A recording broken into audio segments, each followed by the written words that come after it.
நல்ல பிள்ளையா இருக்கணும், அம்மா சொல்றதெல்லாம் கேட்கணும், சரியா? அம்மா சும்மா தானே உட்காந்துருக்கீங்க, ஏன் வீடெல்லாம் பெருக்குங்க. பண்றேம்மா.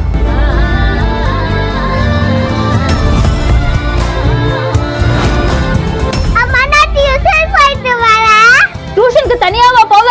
இந்த காலத்துல தனியாலாம் விட முடியாது. அம்மா உட்கார்ந்து தானே இருக்கீங்க, அவரை டியூஷன்ல விட்டு வாங்க போங்க. சரிம்மா. தீபா வா.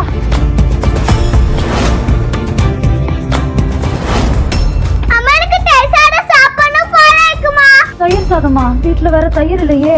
அம்மா அம்மா சும்மா தானே உட்காந்துருக்கீங்க, போய் கடையில இருந்து தயிர் வாங்கிட்டு வாங்க. சரிம்மா, வாங்கிட்டாரு. அம்மா பாட்டி பாவோடான ஏமா உங்களை தொல்லை பண்ணல? ஐயா, உங்க அம்மா நான் ஏன் உங்களை தொல்லை பண்ண போறேன்?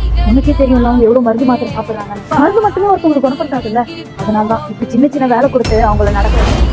இந்தாம்மா கொடுங்க. வா.